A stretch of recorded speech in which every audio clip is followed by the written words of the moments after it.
Saudara, KPK kembali memeriksa Sekjen Kementerian Pertanian, Kasdi Subagiono.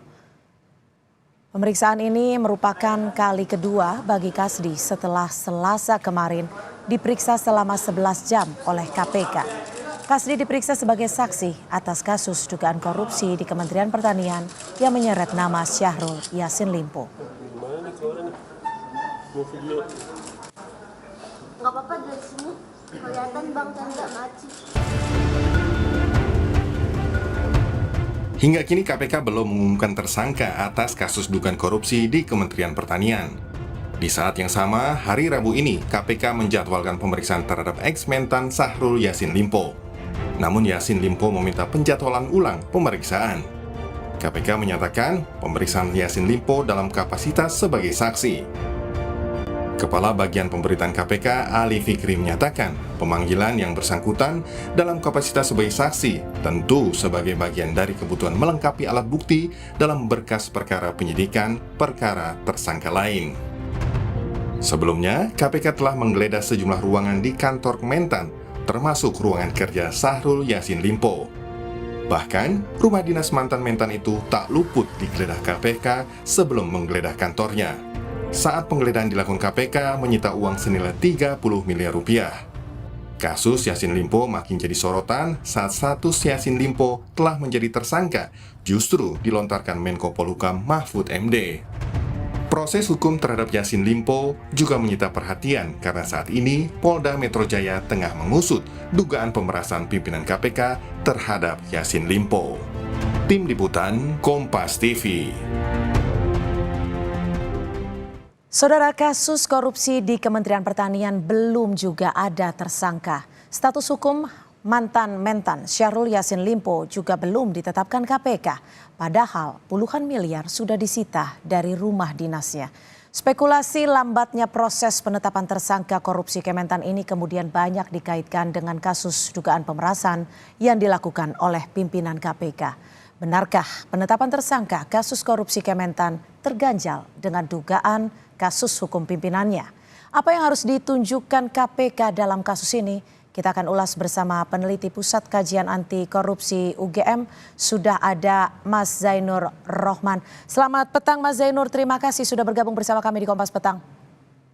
Selamat sore Mbak Cynthia. Ya, Mas Zainur, kalau Anda melihatnya ini seperti apa penanganan kasus korupsi di Kementan? Karena kan kalau kita tahu ya, beberapa kali KPK ini terlihat seperti seakan-akan memberikan keleluasaan kepada Syahrul Yassin Limpo. Seperti pertama, tidak langsung diperiksa saat tiba dari luar negeri. Dan sekarang dibiarkan untuk tidak hadir karena untuk menjenguk sang ibu. Iya Mbak Cynthia, menurut saya rasa-rasanya ini sudah tidak dapat dikatakan sebagai proses yang biasa, begitu ya. Kenapa? Karena banyaknya prosedur yang tidak sesuai dengan penanganan perkara-perkara lain di KPK. Pertama kita dengar dari Menko Polhukam bahwa SYL ini sudah berstatus sebagai tersangka. Tentu informasi dari Menko Polhukam bukan informasi yang asal-asalan gitu ya. Menko Polhukam pasti punya sumber informasi yang kredibel. Yang kedua, SYL sendiri sudah mengundurkan diri, mengajukan pengunduran diri kepada Presiden. Artinya SYL mungkin sudah mengetahui statusnya. Yang ketiga, sudah ada penggeledahan diikuti dengan penyitaan sejumlah sedemikian banyak uang dan juga senjata api di tempat SYL.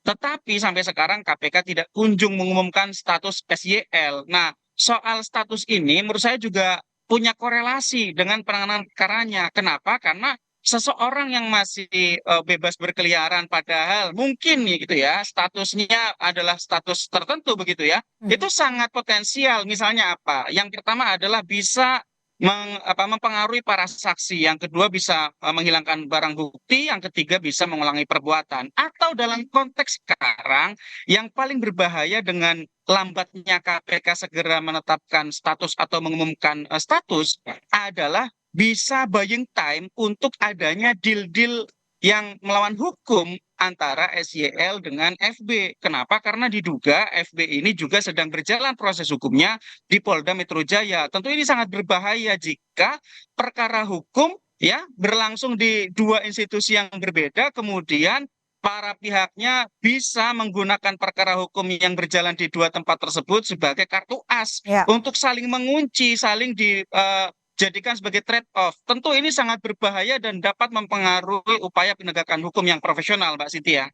Sangat berbahaya dan tentunya sangat mengkhawatirkan terhadap proses hukum ke depannya. Lalu menurut Anda apa yang menjadi penyebab? Apakah sikap tegas KPK ini terganjal dengan dugaan kasus hukum yang menjerat pimpinannya? Itu tentu dugaan seperti itu tidak bisa dihilangkan ya dari benak masyarakat. Kenapa? Karena KPK seakan terlihat gamang. Hmm. Oleh karena itu, saya katakan bahwa KPK ini ditunggu sikapnya. Baik itu dari pimpinan KPK itu kan bersifat kolektif kolegial, tidak hanya satu orang, masih ada 4 orang lainnya. Untuk penetapan status tersangka itu pun tanpa kehadiran, tanpa persetujuan dari FB pun ya itu bisa dilakukan. Yang kedua adalah Dewan Pengawas. Ini juga tidak ada ketegasan sama sekali di dalam menjamin proses perkara terhadap SYL dan pejabat-pejabat lain di Kementerian Pertanian. Tidak ada ketegasan sama sekali. Sehingga saya katakan sekarang publik menunggu-nunggu mau dibawa kemana penanganan perkara SYL dan juga dugaan pemerasan oleh FB kepada SYL. Nah, yang dikhawatirkan apa? Yang dikhawatirkan nanti ada deal-deal di bawah meja, di bawah tangan, sehingga kemudian proses penegakan hukumnya tercemar karena adanya kesepakatan pihak-pihak yang terkait ini. Sehingga saya selalu katakan sekarang seharusnya KPK harus membatasi akses dan juga mencabut aksesnya terhadap pihak-pihak yang diduga memiliki keterkaitan dengan perkara yang berlangsung di Polda Metro Jaya. Singkatnya seperti apa? Singkatnya adalah bagi FB, Ketua KPK, jangan diberikan akses informasi apalagi ikut mengambil keputusan. Kenapa? Karena ada potensi benturan kepentingan. Benar, belum ada pengumuman status tersangka terhadap FB. Tetapi di KPK juga ada peraturan tentang pencegahan dan pengelolaan konflik kepentingan. Sehingga pihak-pihak yang diduga memiliki kepentingan pribadi yang bisa bertabrakan dengan keputusan dinas, maka pihak tersebut harus dibebaskan dari mengakses informasi dan mengambil keputusan. Ini juga sampai sekarang tidak dilakukan oleh KPK, padahal masih ada Lalu 4 menurut Anda pimpinan apa KPK yang harus lainnya. dilakukan saat ini agar memang aksesnya tersebut bisa langsung ditutup mulai saat ini agar keberlangsungan kasus bisa ditangani dengan optimal? Ya, 4 pimpinan KPK lainnya harus membuat keputusan untuk mengeluarkan FB dari mengakses dan membuat keputusan terhadap kasus Kementerian Pertanian. Itu yang pertama. Yang kedua, Dewan Pengawas harus cepat di dalam melakukan pemeriksaan dugaan adanya pelanggaran kode etik sekaligus tindak pidana. Sebagaimana dilarang di dalam pasal 36 Undang-Undang KPK bahwa pimpinan KPK dilarang menjalin komunikasi dengan pihak yang berperkara dalam bentuk apapun. Apalagi ada dugaan berupa pemerasan. Ini sudah banyak sekali pasal-pasal yang diduga dilanggar oleh FB ini. Itu juga belum dilakukan. Sehingga kita bertanya-tanya, ini para pimpinan KPK, juga para Dewan Pengawas KPK seperti apa di Oke. tengah krisis yang sangat serius seperti ini? Kita publik sangat geram melihat Lalu menurut kelambanan Anda, dari Mas pihak Zainur? KPK ini.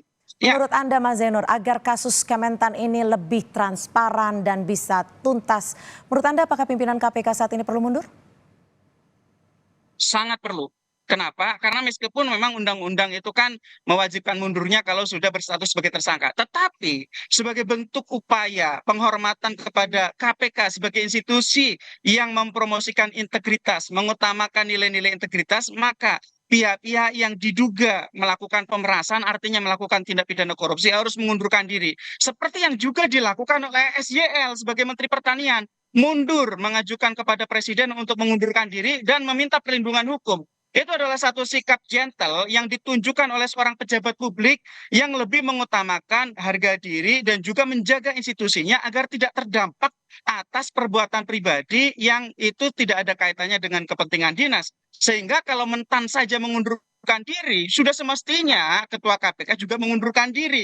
Kenapa? Karena itu tadi ada dugaan ini juga sangat kuat. Misalnya ada foto yang beredar pertemuan antara SYL dengan FB, juga ada pihak-pihak lain. Itu kan sudah menunjukkan kuatnya dugaan, sehingga ya mundur itu adalah satu-satunya jalan terbaik untuk menjaga KPK dan menjaga kepercayaan publik kepada KPK, sehingga publik tidak lagi menganggap bahwa KPK ini ikut tersandera karena pimpinannya diduga memeras SYL sehingga ini kemudian terjadi deadlock dalam penanganan hukumnya. Mbak. Oke, baik. Terakhir singkat saja, dalam kasus pemerasan ini apakah ketegasan polisi menurut Anda sudah cukup tegas? Singkat saja. Ya, ini juga ikut-ikutan menurut saya. Publik menunggu, misalnya informasi apakah ada penggeledahan rumah FB, itu juga tidak ada informasi yang cukup jelas dari kepolisian. Publik mendukung sepenuhnya, tidak seperti di kasus cicak buaya misalnya. Ini tidak, publik mendukung sepenuhnya kerja kepolisian untuk menindak secara profesional sesuai dengan peraturan perundang-undangan yang berlaku. Dugaan terjadinya tindak pidana pemerasan yang adalah tindak pidana korupsi diduga dilakukan oleh FB kepada SYL.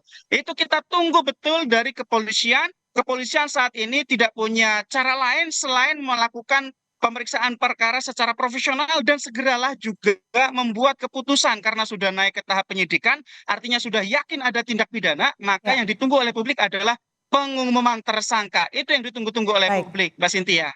Baik, kita akan nantikan seperti apa ketegasan KPK terkait dengan penanganan kasus dugaan korupsi di Kementan. Terima kasih Pak Mas Zainur Rohman, peneliti Pusat Kajian Anti Korupsi UGM. Selamat petang.